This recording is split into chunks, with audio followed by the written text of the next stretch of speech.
Our story today comes from author Monica Wellington. We've read several of Monica's books in STEM class over the course of the years, and this one is a fun one about gardening. And after we read this book, we're going to step into the garden and get some ingredients for some organic and homeopathic insect and sunburn relief, since it's sunburn season and bug bite season. So let's get started. Zinnia's Flower Garden by Monica Wellington. Zinnia's Flower Garden. And there she is. Spring has arrived. Zinnia is getting her garden ready for planting. She digs up the soil and turns it over with her shovel. She takes out stones and rakes the dirt smooth. The warm sun feels good as she works. And here are all of her tools that she's going to use in her garden.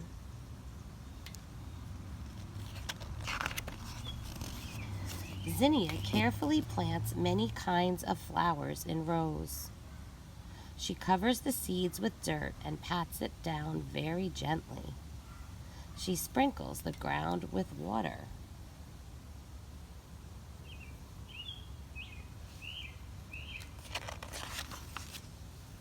Zinnia waits for the plants to sprout.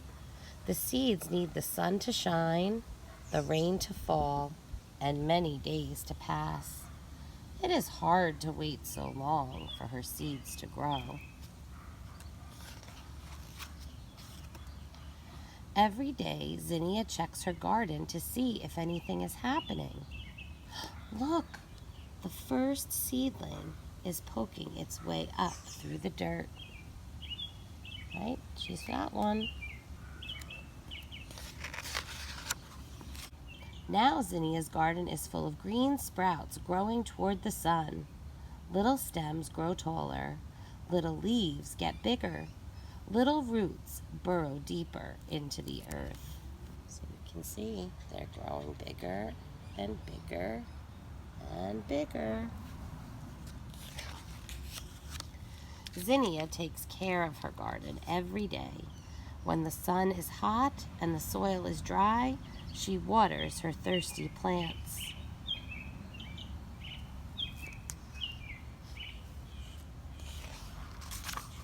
She pulls up the pesky weeds that try to crowd out her plants. She inspects them for greedy bugs. She measures how tall her strong and healthy plants are growing. Every day, they get bigger and bigger.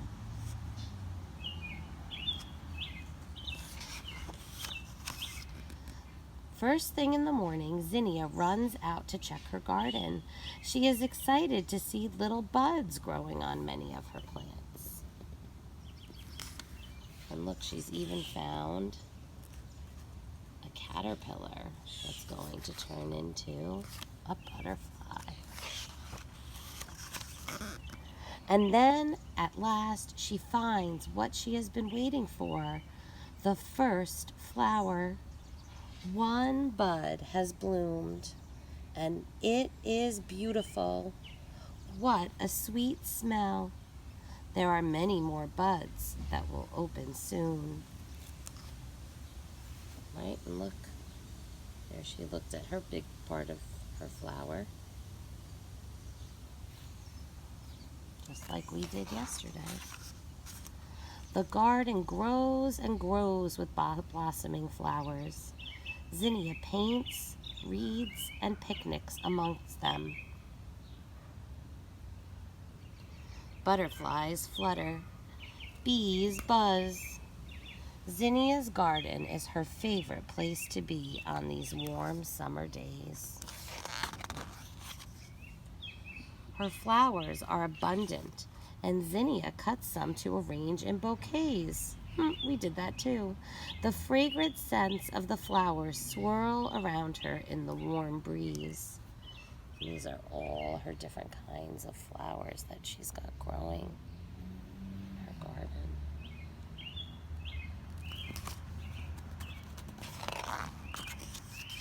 One hot day, Zinnia has a lemonade stand and puts up a sign, "Pick your own flowers." Customers come and gather bunches of flowers and drop money in her jar. Right? Everyone gets to take some home.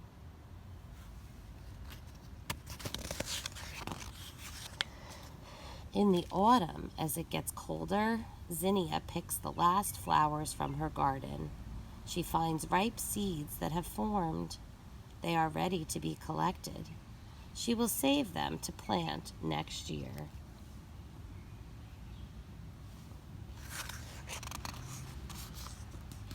The winter days are short. The sun is dim, and the ground is covered with snow.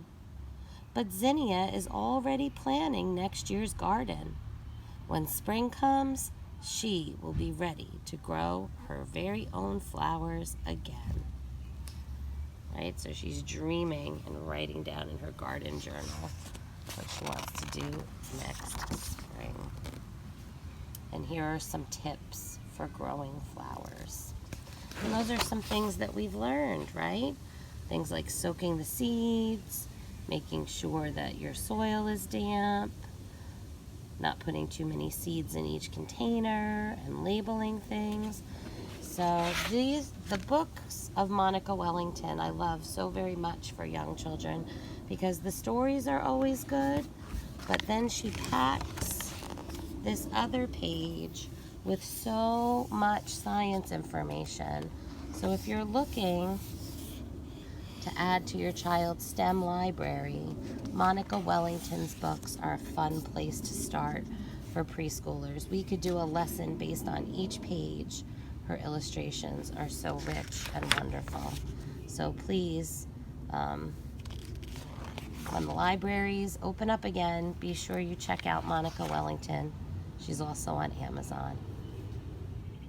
Okay, so today we are going to make two tinctures or solutions. So we're going to make a sunburn relief solution using grapeseed oil and lavender from that pot right there. And we're also going to make a bug bite relief with witch hazel and roses. So all you need for this is some clippers. If you're going to be working with roses, a grown-up should probably work with the roses and wear gloves, but you can do the part when we come to the table.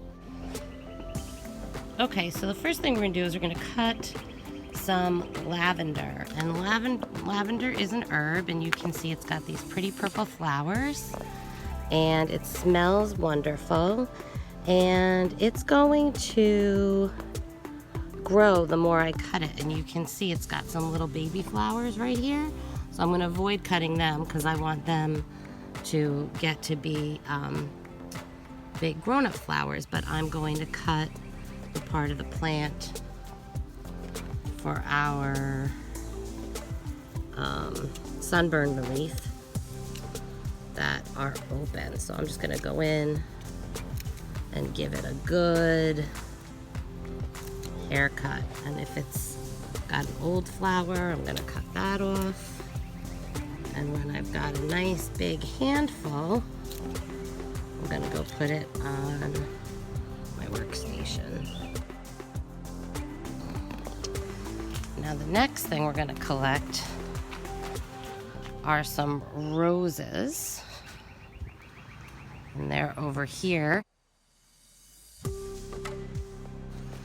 And I don't mind cutting these because the truth is, the more you cut certain plants like roses and lavender, the more they're going to keep growing and blooming, because the plant says, uh-oh, somebody just cut off all my flowers. How am I going to make my seeds? And the plant starts panicking and it makes new flowers. So if you want your flowers to keep blooming, the trick is to give them a cut. Okay, so we're all clipped in and we're ready to go. And I'm wearing my gloves because these roses, this is why I said you might need a grown-up's help. Along their stem, remember when we talked about the parts of plants, how I said that each plant has a way to protect itself. Some plants are poisonous, so you should never eat anything unless you know what it is. And some plants are prickly, and some plants, like these roses, actually grow thorns. And the reason why they need these thorns is because up under here, see that part right here? That's a little fruit, and roses are actually in the apple family. So for wild animals like squirrels and chipmunks and things like that, if they can get their hands on a rose, it can be a yummy treat for them. So the plant doesn't want these creatures and critters climbing up, so it makes these thorns. The thorns protect the fruit. The fruit protects the seeds. And this way, the plant can come back year after year. So plants are really amazing. A lot of people think plants just sort of sit back and grow, but they are pretty tough. And so this rose is an example of a tough one. You can see it's got these little thorns here and these great big ones up and down the stalk and stem. So whenever you handle roses, you have to be careful. So this part, the cutting part, would be for a grown-up. But if a grown-up is going to hold your rose for you, you can definitely do this part, which is to harvest the petals. And we're going to take our petals. You want to make sure they don't have bugs on them. What we're going to do is, in my yard, I have a lot of mosquitoes, and they make it really not fun to come out in the garden because I don't like to get bitten. But I read, and I don't know, I've never done this before, so we'll have to try it and see if it works. It'll be another science experiment. But I've heard that if you soak rose petals in either rubbing alcohol or this stuff, which is called witch hazel, you'll make something called a tincture. And it will, if you rub it on your mosquito bites with a cotton ball, it will make the itch go away. So what you're gonna do is pick the petals off your roses, put them in your jar, and they said you want to use a lot. The more you use, the better it's going to smell. So since I've never done this before, I don't know if I'm going to like it, so I picked a little tiny jar. Let's see if I can put it there.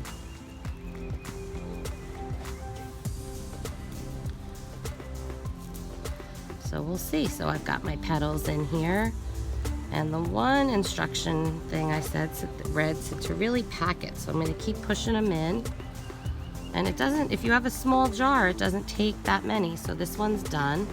But you can really see now where that fruit part is of the rose. And it does kind of look a little bit like an apple. I'm going to put that away to the side. And I'm going to go on to my next bunch of roses.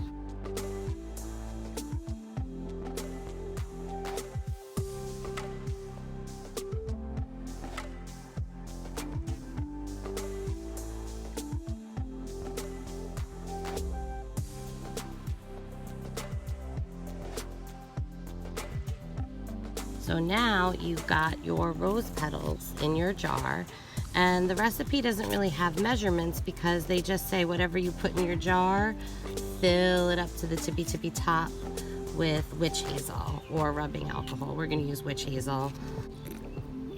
So the idea is witch hazel feels cooling when you put it on a bug bite or when you even put it on itchy sunburn. But it doesn't smell so great. So if you put the roses in it, it'll make the witch hazel smell better. Now this instruction said cover it with a non-metal lid, and I think it's because of the witch hazel. So I've got my little rubber lid. Now I'm going to take my gloves off because I don't need gloves for this next one. And I also happen to want my hands to smell wonderful after this. So this next one, is a lavender oil, and I've never tried it, so we'll have to try it, right? Science is about trying things and seeing what works and what doesn't work. So the lavender oil is supposed to be good if you get a sunburn. So I figured with summer coming up, having something for bug bites and having something for sunburn that comes from nature, as a mosquito just bit me, might be a good thing. So you're gonna take your lavender, and we're just gonna keep filling up our jar with these lavender leaves. They smell so good. You can also rub this on your forehead and on your wrist before bed, and it makes you fall asleep and have wonderful dreams. So that's another nice thing. Even if you don't get a sunburn, you can rub a little of this lavender oil right here before you go to bed, and then when you curl up on your pillow, you'll have nice sweet dreams.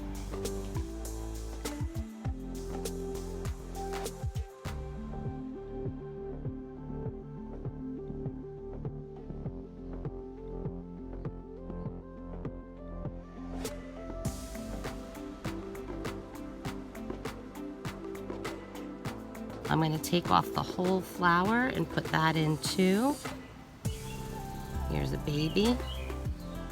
Put that in. Okay, so you have it in your bottle. I'm going to put in your grapeseed. Same thing. Cover it up.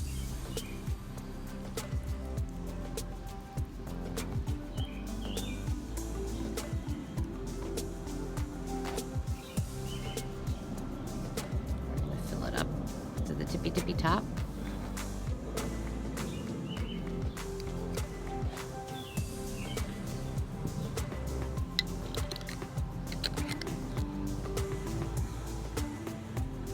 So here we have our 2 home remedies made from plants, right? We talked about in the book we read the other day how medicines come from plants. These are not really true medicines, but this one, this lavender oil, can be used to soothe sunburn and to help you relax at night. And this rose tincture of witch hazel can be used to soothe insect bites. So now these are not ready yet. They have to sit in a cool, shady spot. So I'm gonna probably take these right into my kitchen and cover them with a dish towel for about a week, but you could just put it in a cabinet and forget about it. And then in a week, we're gonna take them out and strain out all the plant parts, and we'll see what's left in the tinctures, and then we'll test them out. We'll see if they work better than what you can buy at the pharmacy. 1 week later. Okay, so our tinctures have been sitting in my cupboard for about a week, and you can see they've gone through some changes.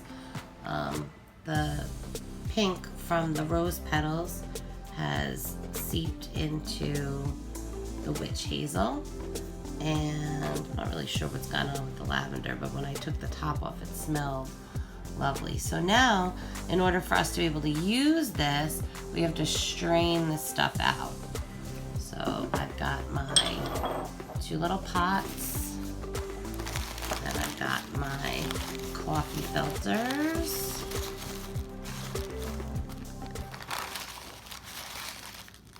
And we're just gonna pour in. It smells so good. You can smell it. Pour in. It's gonna strain through. That's the lavender. And here's the rose. So they've been sitting for a little while. I'm gonna give them one big squeeze.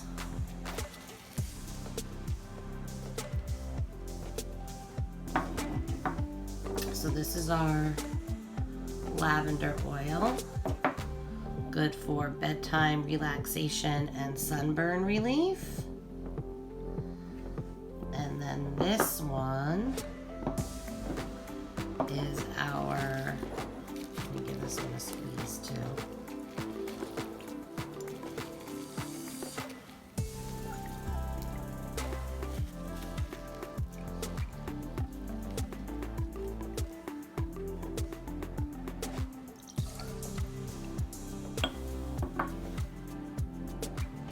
So these are 2 homemade organic pain relievers for summertime. We've got our lavender sunburn relief, which is sort of turned greenish, and we've got our rose witch hazel for bug bites. And I have a feeling I'll definitely be trying this one soon because we have a lot of mosquitoes in our garden. So we'll give them a try and we'll see. And if you try this at home, report back on your findings.